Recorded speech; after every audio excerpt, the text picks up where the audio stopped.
This time to AP World History. Starting this year, which is our first year for offering this course, all AP World History multiple choice questions will begin with and refer to what the College Board rather unhelpfully calls stimulus materials. In other words, there won't be a lot of straight factual recall questions. And there are basically two ways to look at this change. You can look at the stimulus material as clues that help you boot up some of the history you're going to learn this year and make it easier to access your mental hard drive on the AP exam. Or you can look at the stimulus materials as one more obstacle that the College Board sets up to make it harder to get to that 3, 4, or 5 on the AP exam. I think you can guess where Ms. Jacobs and I come down on that. So what does stimulus material mean anyway?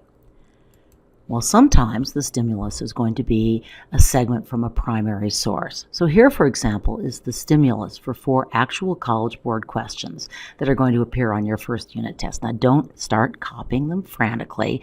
You're going to get a copy of the stimulus material, although not of the questions, before the exam. This document actually does contain a bunch of clues about the Assyrian Empire. If you learn something about Assyria in the first place, and if you learn how to pick up hints from a document, these so-called stimuli should ease some of the brute memorization challenges of prepping for an AP exam. Sometimes the stimulus will be a secondary source, often a historian's interpretation of historical events. So a longer version of this quote is going to show up on your exam as well. Based on this quote, what do you think this geographer considers the worst mistake in the history of the human race? Actually, it's the invention of agriculture. We didn't assign the entire article, but it is up on Moodle if you'd like to peek.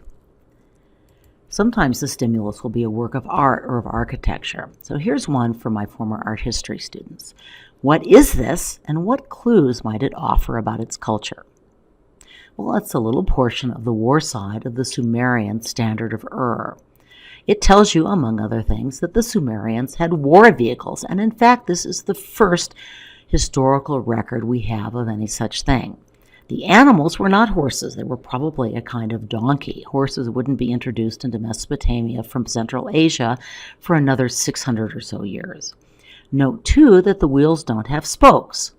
That really important innovation came later from Central Asia as well, and it would make true war chariots possible because those kinds of wheels were much lighter and moved much faster.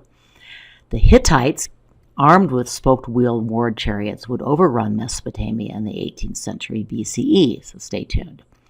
The materials also tell us a story. The blue is lapis lazuli from what today is Afghanistan. The white is mother-of-pearl shell from the Persian Gulf, and the red stone or carnelian came all the way from India, which means that the Sumerians traded with people hundreds of miles away. So here's another kind of stimulus material, charts and also graphs. So what does this chart, which is also on your unit test, tell you about world population up to the point where our story begins? I'll give you a hint, which is a good hint for a lot of charts.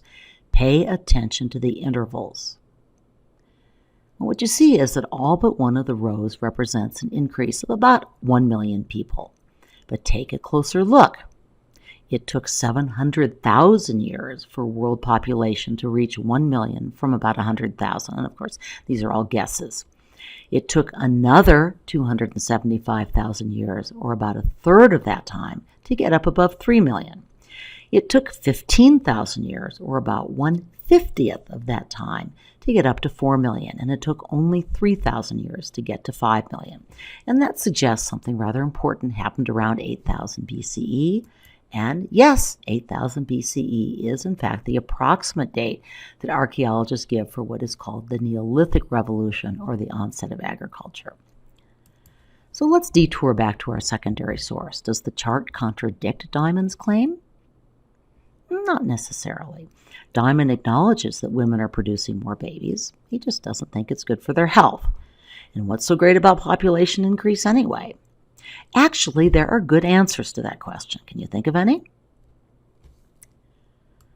So there aren't any graphs on our first unit test. I'll save those for later. There are plenty of maps, however.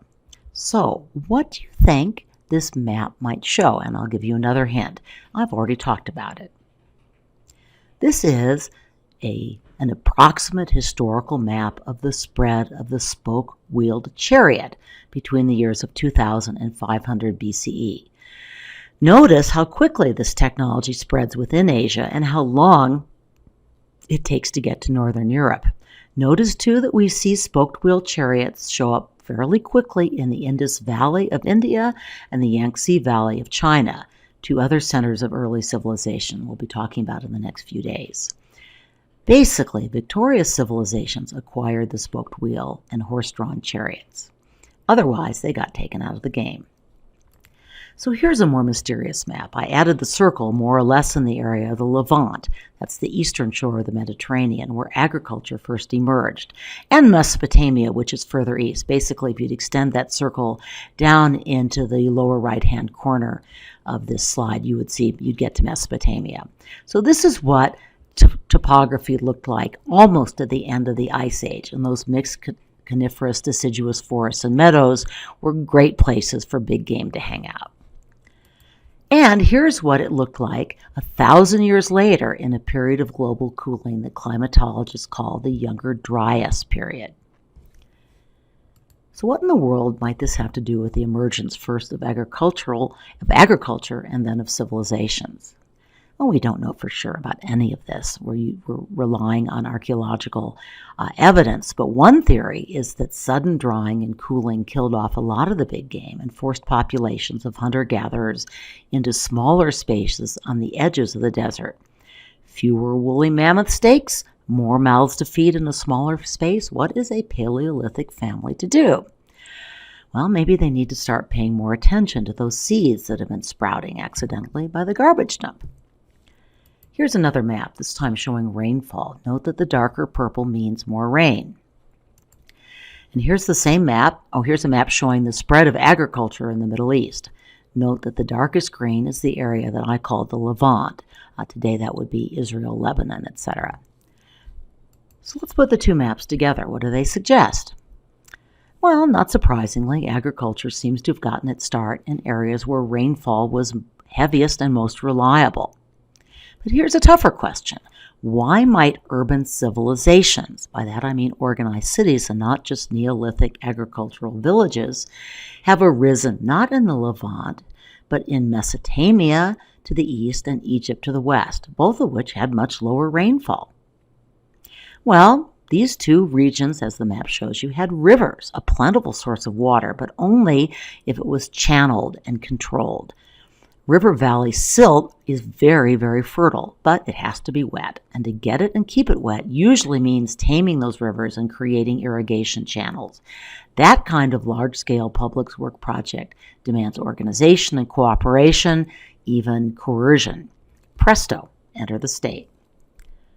Just to look at another couple of maps, here are the Neolithic settlements in Anatolia, today's Turkey and the Levant, and here are the earliest civilizations in the valleys of the Tigris and Euphrates, or Mesopotamia, and the Nile, or Egypt.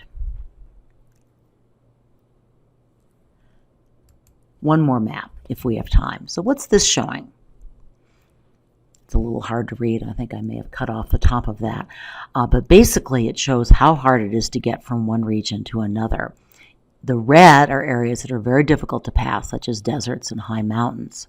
Notice it is very hard to get to Egypt, except by water. It is not especially hard to get to Mesopotamia. That means it is much easier to trade for lapis lazuli, mother-of-pearl shells, and carnelian, but it's also a whole lot easier to invade with your spoked-wheel horse chariots.